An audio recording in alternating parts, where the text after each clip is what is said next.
Hello, everybody. My name is Spoons Rattling. There is currently bedrock in front of my door. Please help me escape. Minecraft, one of the greatest success stories in gaming. From a small team led by a particular Swedish developer, Cave Game released, and in the early 2010s rebranded as Minecraft. It exploded onto the scene, and by 2012 had sold 5 million copies. I was one of those 5 million, so let me tell you how my story began on the Xbox 360 version of the game.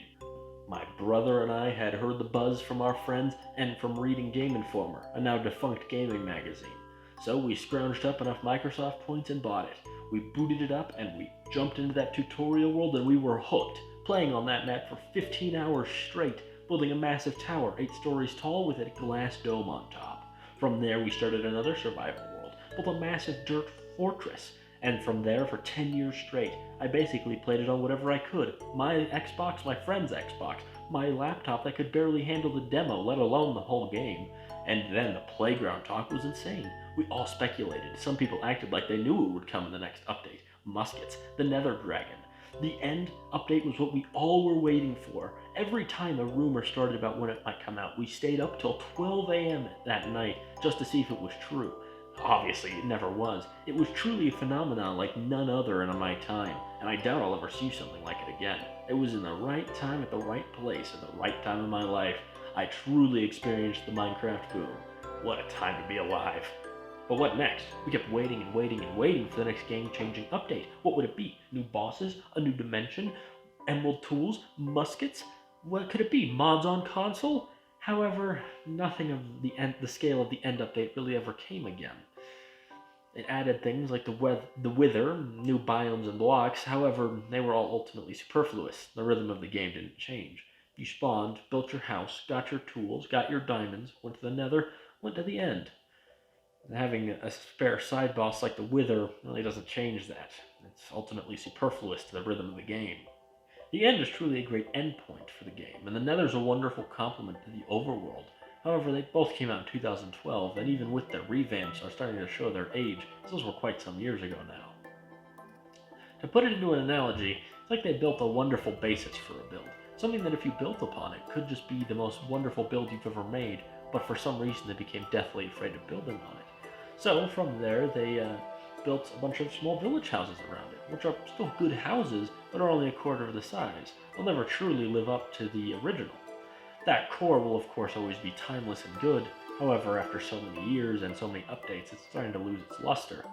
In the great words of Walter Elias Disney, swapping out Minecraft for Disney World, Minecraft will never truly be completed so long as there's imagination in the world. But with the updates they've done to Minecraft, it's more like adding a food cart to a single section of Disneyland than anything super important. And that's one of my main issues, as the stuff they've added just simply hasn't changed the core of the game in any meaningful way, which I think is ultimately damaging to the game's lifespan. Following that, we're going to do a retrospective, a short one, not a full one, of the update history of Minecraft to show how it hasn't changed much in a meaningful way in quite a long time, starting off with May 2009. The new game is released, Cave Game. It has awful lighting and 2 blocks, grass and cobblestone. That's it. From there, we get 1 week later, they introduced coal, iron, gold alongside trees and gravel and sand. Then in the next, they added in glass flowers and multiplayer. You can see the game started to take shape, though it's still rather primitive from here. Next is September 1st, 2009. This is truly when the Minecraft we know started to come together, with adding functionality for health and creepers, zombies, and skeletons. And I believe spiders were added at that time as well. So that's sort of most of the building blocks right there. And then in October 2009, placing blocks of building in general had been overhauled. And then in December 2009, survival mode made its grand debut, with more things like torches, fires, apples, chests, diamonds, tools, crafting tables. Truly the beginning of the game really coming to shape. Then in February, we had the introduction of farming, armor, smelting things with a furnace, bread, wheat, and what was the last thing? Oh yeah, of course, the introduction of the infinite world, rails, carts, arrows, bows and arrows. And buckets followed in tow as well. Next up, We had 2010, early 2011. This year brought us things like redstone and the nether, obviously massive things, and smaller bits of Minecraft flavor like the compass. And then later in the end, they brought us beds, walls, and trapdoors. Enderman, hunger mechanics, how could we forget those two? Then in November 2011, things got big. The end of the beta, with the Adventure Update 2 releasing, introducing things like the end, potions, enchanting, and new nether mobs, and other things aside. Then you realize something. What actually, aside from that, has been added to the game that's been significant? Post November 2011, we got, of course, new biomes. We got iron golems, desert temples, the wither, um, horses, ocean monuments, and guardians. We got the end cities, shields, the pillager group of enemy class, the village work overhaul, woodland mansions, and the part one of caves and cliffs, which I'll get into later in this video. But you kind of notice something. While all these things are good updates, none of them truly revolutionized the game like those first updates did in the first 3 years of the game's existence. And that's kind of an issue when the game's been around for so long at this point.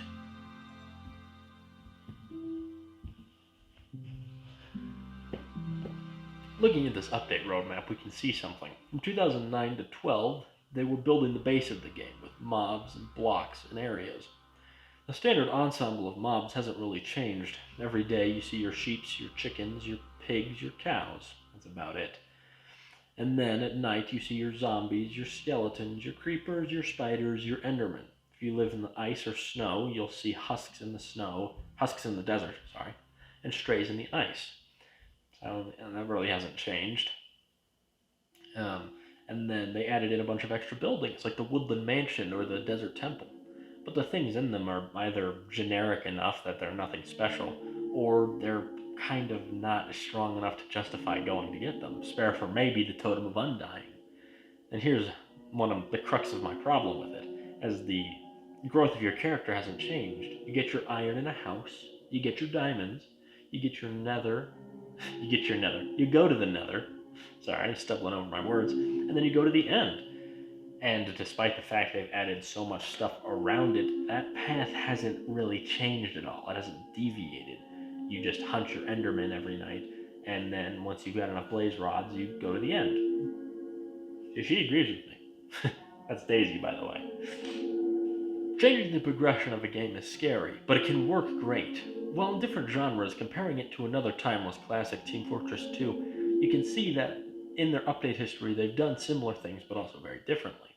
For example, in Team Fortress 2, the Engineer class got a weapon called the Gunslinger, a robotic hand, that completely changes the way he plays the game, from being a slow defensive class to being one that fights on the front lines, supporting his allies and being his own competent combatant.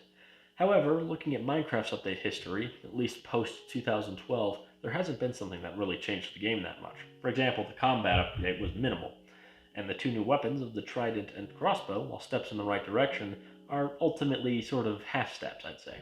The Trident allows you amazing new powers and moves, which I think is the best thing they can do to vary the gameplay, and the Crossbow added a second ranged option, which is nice.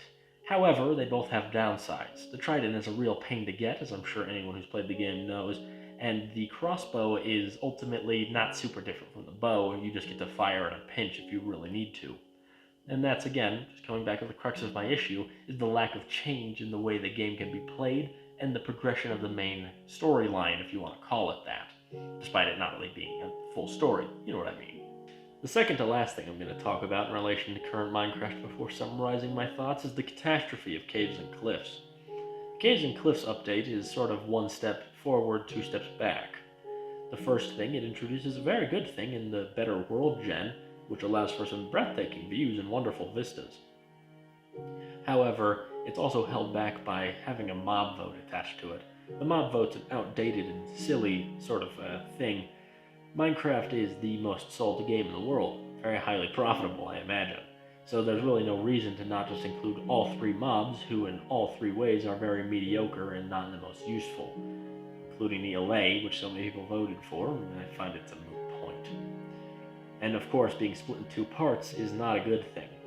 It drastically shortens the lifespan of the hike between each update. And let's talk about the greatest missed opportunity, the ancient cities and the Warden. Now, of course, they aren't out yet, so they might revamp something.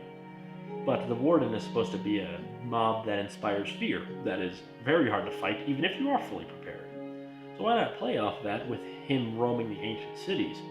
In the ancient cities, perhaps you could find a weapon, a very powerful weapon, that, allows you to fight toe-to-toe with the Warden. Not trivialize the fight, but level the playing field for a wonderful, high-tensions battle against the Warden. And I think that would allow the game to be more varied, instead of just every single time you fight the End Dragon, you use your diamond or netherite sword enchanted with your favorite enchantments and an infinity bow, and it just kind of takes a long time because the End Dragon really isn't that hard to take down. Regardless, it's just sort of sad, I think. Thoughts on what could have been is always fun to speculate, but also kind of disheartening when you realize it's not how things are going to turn out. Come on, Daisy. I already gave you your food. I can't give you anything else. One more section of thoughts before my final summary. I just wanted to touch on the fact that I feel the team behind Minecraft and its spin-offs are very, very creative. However, they're afraid to apply that innovation to the game itself. When Minecraft Story Mode came out, it got me excited, as I felt it might reinvigorate my interest in Minecraft, and then I realized it was a Telltale game, which could be a video in itself. But then looking at Minecraft Dungeons, which I quite enjoy, there's plenty of great mob designs in there. However, they almost seem scared to apply that innovation to Minecraft proper. Whether it's a fear of changing things too much, or maybe not. Honestly, it's the only thing I can really think of, is that they might be afraid to change things too much. But for the game to stay relevant, they're going to have to be more experimental. Even if they feel like they might not live up to those original updates, like the Nether and the End, I feel to keep the game relevant, they have to be experimental. They can't rely on a Swedish man playing the game every 5 years to give it a surge in popularity. So again, if they do see this, I hope they just, take those words to heart and maybe try to just do some more fun things. If it doesn't work out, just remove it. You did it with sword blocking and zombie pigmen, so I don't see why you couldn't do it with stuff later. But I'm sure my arguments have all been said before, and maybe that's the fate Minecraft is destined to. Maybe the poem at the end of the game put it best. Now, to recite this, there was only the first, and everything can be dreamed of better later. To quote the end poem, which appears after you beat the End Dragon, fittingly enough. And the game was over. The player woke up from the dream. And the player began a new dream. And the player dreamed again. And dreamed better. And the player was the universe. And the player was love. The player was you. My name has been Spoons Rattling. I hope you enjoyed this video. Make sure to like, comment, and subscribe. I'll see you all next time. I don't know what you wanted. I already gave you everything.